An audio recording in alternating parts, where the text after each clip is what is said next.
हाय दोस्तों, this side Shubham. और बहुत दिनों बाद हमारा इंतज़ार ख़त्म हो गया है क्योंकि रॉयल इनफील्ड ने 2023 जनवरी में 16 जनवरी के दिन they have launch the super meteor, the most awaited bike.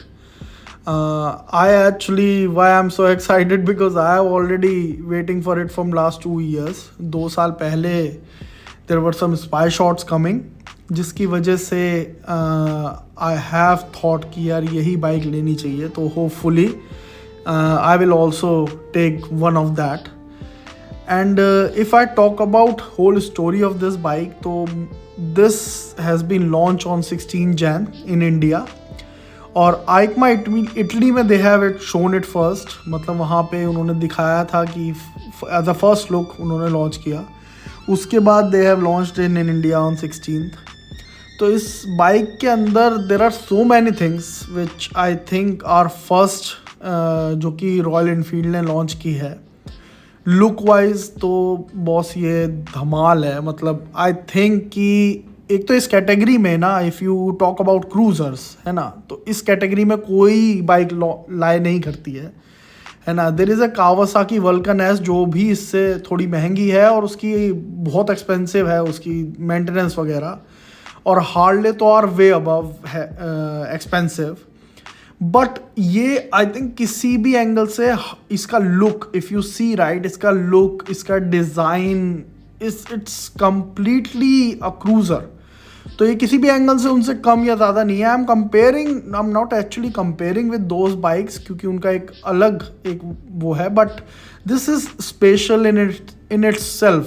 मतलब मुझे जो ये लगता है क्योंकि इनका डिज़ाइन, पहले क्या था कि आर के पास जितनी बाइक्स होती थी they have tried it for cruiser, like पहले थंडरबर्ड है या they have meteor also. But वो प्रॉपरली एक क्रूज़र जैसे एक फॉरवर्ड स्टैंस होना और एक कंफर्टेबल होना, एक लो ग्राउंड पे स्टेबल रहना उसे बाइक को, और ख़ास कर this particular engine which has made it the best thing. क्योंकि मैंने this 650 engine I have derived on interceptor और कॉन्टिनेंटल GT ऑल्सो. बहुत शानदार इंजन है. मतलब इट्स लाइक बटरी स्मूथ. और वो actually engine I personally feel कि बना है क्रूजर्स के लिए. क्योंकि अगर that engine if comes with a cruiser ride तो उसका, क्योंकि उसका टॉर्क और उसका जो पावर है that is very very heavy and also buttery smooth. Like आप चौथे गियर पे भी आप 30 की स्पीड पे, 40 की स्पीड पे आराम से 5वें गियर तक भी आप मैन्यूवर कर सकते हो और you don't have to shift it down. तो वो एक चीज़ बहुत मायने रखती है क्रूज़र के लिए. जैसे कभी आप हाईवे पे जा रहे हो and suddenly there would be a braking and उसके बाद थोड़ी सी देर में ही जब हाईवे पे चलना शुरू हो जाते हैं लोग, तो you don't have to just click down those gears.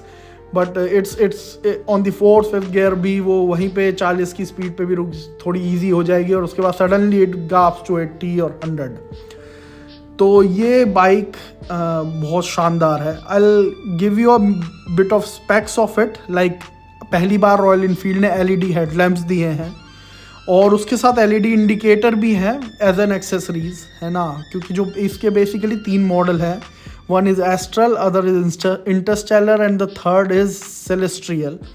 So in Celestial basically they are giving you some particular things like a windscreen, a heavy touring seat, and also the foot pegs are wide. These LED indicators, है ना. So these are the extra. This particular red and white color is the celestial one.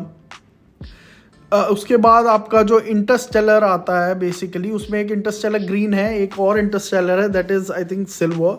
सो उनके अंदर you didn't have this wide screen and this touring seat, but उसकी seat भी I think is good to have it.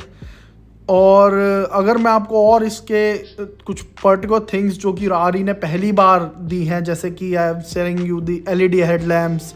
There is a USD forks they have uses in front जो कि शोआ के हैं और शोआ बहुत धांसू कंपनी है. बाहर की तो बेस्ट USG फोक्स हैं वो फॉर तो they would be very comfortable. और in Jaipur they have basically launched their rides, so there are multiple guys who have, I didn't get the chance to go there, but there are multiple guys जो वहाँ पे उन्होंने ride experience अपना share करा है. तो there are particular things which they said that it is bad about this, so if you are trying to purchase it तो आपको वो पता होनी चाहिए. I talk about those small bad things first कि आपको उसकी फिर उसके बाद good पे आते हैं. तो the bad thing about it is the stiff suspension, जो कि आपको थोड़ा सा लगेगा क्योंकि ये यार देखो क्रूज़र है, ये आपको मतलब पत्थरों पे या गड्ढों पे चलाने के लिए नहीं है. This is made to be on a road, good road.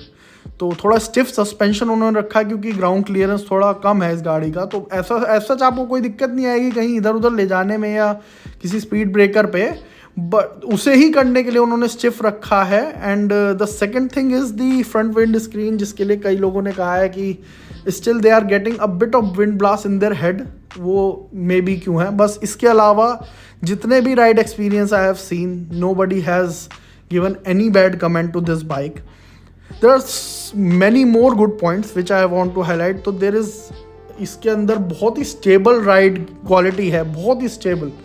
So I don't think कि इंडिया में अभी तक जो बाइक्स मतलब इस रेंज में लॉन्च हुई हैं उनमें किसी में इस तरह की एक राइड क्वालिटी है. Like it has a low ground clearance उसका, और तो लो सेंटर ऑफ ग्रेविटी है, तो चिपक के चलती है भाई बिल्कुल रोड पे. It would be like awesome.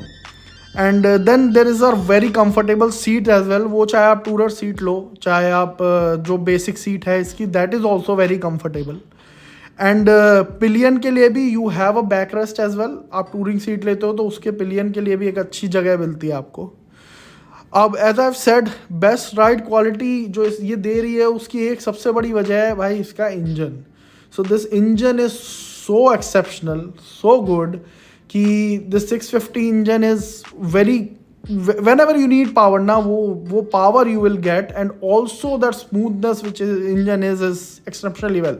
6 साल पहले they have already launched it, तो इसमें कोई दो राय नहीं है खरीदने से पहले कि हम सोचें कि यार इंजन कैसा परफॉर्म करेगा. that is very good. Looks तो आपको दिख ही रहे हैं कि इट्स वेरी वेरी गुड. आप इनकी एक सबसे अच्छी चीज़ जो मुझे लगी है कि जो चीज़ें इन्होंने छोटी छोटी करी हैं, like you will see this lid on the basically टंकी के ऊपर जो पेट्रोल डालने की जगह है, that is very very beautifully design है ना. उसके अलावा आप ये देखो एल्यूमिनियम की जहाँ भी एल्यूमिनियम स्कास कर रखे हैं, जो स्विच पॉइंट हैं इसके, उस पर भी एल्यूमिनियम का पूरा वर्क है. तो that is looking exceptionally well. उसके बाद अगर आप देखते हो शो के सस्पेंशन के में भी इन्होंने they have done quite well. और इवन दीज क्लिप ऑन्स जो लगा रखे हैं, these are looking very hot. और उसके अलावा जो इसके अंदर है कि जो ये आप दिस क्रोम का जो जितना वर्क कर रखा है on this basically on the, तो बेसिकली क्रोम का जो वर्क कर रखा है इसके आपके साइलेंसर्स पे, that is the best thing I think. क्योंकि क्रूज़र है तो भाई chrome, everyone wants chrome on it है ना. उसके बाद there are multiple places where they have used aluminiums which is looking good, very looking rich actually. So I have already talk you about the power. 47 bhp 52 newton metre का torque है, तो power तो already इस engine की good है ही है ना. This is best suited for highways, this is wonderful for highways. And you can do a bit of off roading as well. I have seen some videos जिसमें बंदों ने ऑफ रोडिंग करके देखी, and it is not like कि कहीं touch हो रहा है या ज़्यादा कुछ है, क्योंकि वो सस्पेंशन स्टिफ है, तो it is all good. Then braking is very awesome with this bike, because उन्होंने 320 mm का डिस्क फ्रंट में दिया है एंड 300 mm रियर दिया है. तो और ऊपर से ब्रॉड टायर्स है पीछे वाला 150 सेक्शन का, तो 300 mm का उसके ऊपर डिस्क, वो ब्रेकिंग को बहुत अच्छा एनहेंस कर दिया उसने. It is going good. 1500 mm का इसका टोटल इसकी लेंथ है, जिसकी वजह से बाइक बहुत स्टेबल है यार. सो मैं क्योंकि I am planning to have previously I was planning to have either Harley or either some type of cruiser bike, because we would be a Terminator fan. तो एक cruiser चाहिए थी. तो आई थिंक जिन लोगों का wait था कि हमें एक क्रूज़र चाहिए और लगनी चाहिए कि यार वो क्रूज़र है है ना। और इंडिया में और इंजन भी ऐसा ही होना चाहिए ना यार, क्रूज़र का इंजन इतना भी लो पावर नहीं होना चाहिए। इसका इंजन एकदम परफेक्ट है 650 सीसी। तो I think this is the best cruiser, best you can have with in this much of amount.